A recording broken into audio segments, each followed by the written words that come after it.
नमस्कार दोस्तों, मैं हूँ अजय अग्रवाल और आप देख रहे हैं फिनोजन। दोस्तों, ऐसा पहली बार तो नहीं है किसी परिवार में विवाद हो रहा हो, किसी परिवार में बंटवारा हो रहा हो। ऐसा हमने 1987 में बिरला स्कूल, सन 2000 में किर्लोस्कर स्कूल, सन 2004 में पीरामल स्कूल और 2005 में अंबानी में होते देखा गया। पर अभी सिर्फ दो ही परिवार चर्चा में हैं, जिनके नाम है गोदरेज परिवार और सिंघानिया परिवार। इन दोनों परिवारों में काफी समानताएं हैं, जिनकी बात हम वीडियो में आगे करेंगे। अर्देशिर गोदरेज द्वारा स्थापित गोदरेज समूह 127 साल पुराना है। अर्देशिर गोदरेज ने कुछ बिजनेसेस ट्राई करने के बाद तालों में सफलता पाई थी। उनके ताले आज भी मार्केट्स में सुप्रसिद्ध हैं। फिर ऐसा क्या हुआ कि 127 साल बाद इस समूह को अलग अलग होने पर विवश होना पड़ा? ये लड़ाई है जमीन की। गोदरेज ग्रुप की unlisted company Godrej and boys, जिसका नेतृत्व जमशेद गोदरेज कर रहे थे, उस कंपनी के पास मुंबई में कुल 3400 एकड़ जमीन है। इसमें से 3000 एकड़ जमीन विक्रोली में है, जिसमें से 1750 एकड़ पर मैंग्रोव फॉरेस्ट है और जिस पर डेवलपमेंट नहीं किया जा सकता। कुछ हिस्से पर अतिक्रमण है और कुल 1000 एकड़ पर ही कुछ किया जा सकता है। उस 1000 एकड़ जमीन की ही कीमत लगभग 20,000 करोड़ हो चुकी है।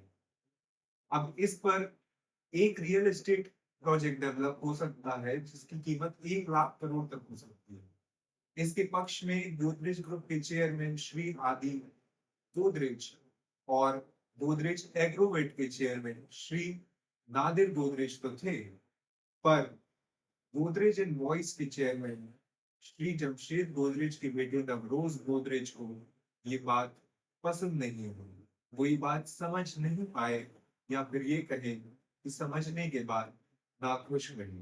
इसी जमीन का बंटवारा करने के लिए जमशेद गोदरेज फैक्शन ने जेएम फाइनेंशियल के दिनेश कंपानी और एजीबी पार्टनर्स की जिया मोदी को हायर किया। इसी के चलते आदि और नादिर गोदरेज ने भी उदय कोटक और सिरिल अमरचंद मंगलदास के सिरिल श्रॉफ को हायर किया है। ये मामला तो चल रहा है, पर इसके अलावा अब गोदरेज ग्रुप के दो हिस्से हो चुके हैं। गोदरेज इंडस्ट्रीज ग्रुप, जिसमें Godrej industries, Godrej consumer products, Godrej properties, Godrej Agrovet और इंस्टेक लाइफ साइंसेज आई हैं। दूसरा हिस्सा है गोदरेज एंटरप्राइजेस ग्रुप, जिसके अंदर गोदरेज एंड वॉइस और उसकी एफिलिएट कंपनीज, जिनकी प्रेजेंस एविएशन और एरोस्पेस सेक्टर में, फर्नीचर सेक्टर में, आईटी सेक्टर में और डिफेंस सेक्टर में है। ये कंपनियां गोदरेज एंटरप्राइजेस ग्रुप में हैं। गोदरेज इंडस्ट्रीज ग्रुप अभी नादिर गोदरेज संभालेंगे, पर अगस्त 2026 में इस कंपनी की कमान उनके भतीजे फिरोज शाह आदि गोदरेज के पास चली जाएगी। वो अभी Godrej properties, Godrej fund management और गोदरेज हाउसिंग फाइनेंस के एग्जीक्यूटिव चेयरमैन और गोदरेज एग्रोवेट और गोदरेज कंज्यूमर प्रोडक्ट्स के नॉन एग्जीक्यूटिव डायरेक्टर हैं। उनकी बहन निसाबा गोदरेज गोदरेज कंज्यूमर प्रोडक्ट्स की एग्जीक्यूटिव चेयरपर्सन रहेंगी और इन दोनों की बड़ी बहन तानिया गुबाश गोदरेज इंडस्ट्रीज को संभालेंगी। वहीं गोदरेज एंटरप्राइजेस ग्रुप के मैनेजिंग डायरेक्टर और चेयरमैन जमशेद गोदरेज रहेंगे और उनकी भांजी यानी स्मिता गोदरेज कृष्णा की बेटी नायरिका होलकर इस ग्रुप में एग्जीक्यूटिव डायरेक्टर रहेंगी। स्मिता गोदरेज की दूसरी बेटी फ्रेयन कृष्णा और जमशेद गोदरेज के बेटे नवरोज गोदरेज गोदरेज एंड बॉयज में नॉन एग्जीक्यूटिव डायरेक्टर्स रहेंगे। गोदरेज ग्रुप ने अपने स्प्लिट को ओनरशिप रीअलाइनमेंट का नाम दिया है।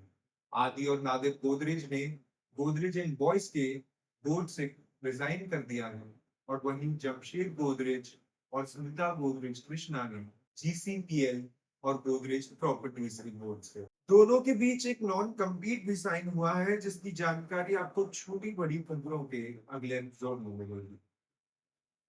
अब तक तो आपको पता चल ही गया होगा कि सिंघानिया और गोदरेज परिवार में कितनी असमानताएं हैं। दोस्तों, एक कहावत है, "दूध कपूत तो कात संचय, दूध सपूत तो कात संचय"। पर ये कहावत अब थोड़ी सी गलत होती नजर आ रही है, क्योंकि गोदरेज परिवार जिसकी इमेज पूरी क्लीन है, वो भी आज की डेट में संपन्न है।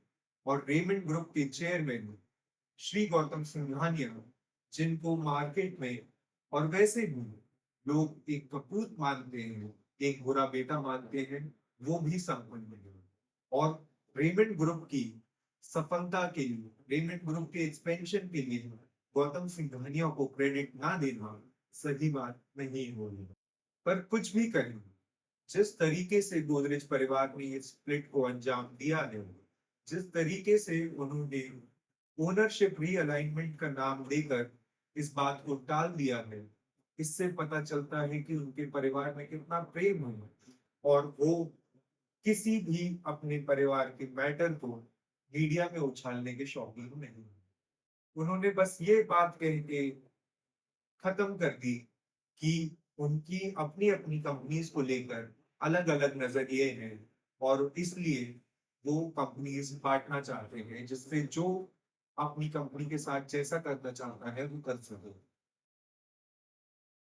दोस्तों, अंत में बस इतना ही कहना चाहूंगा कि लेवल सबके निकलेंगे, पर निकलेंगे उसी के जो बैठ कर आपस में बात करेंगे। धन्यवाद।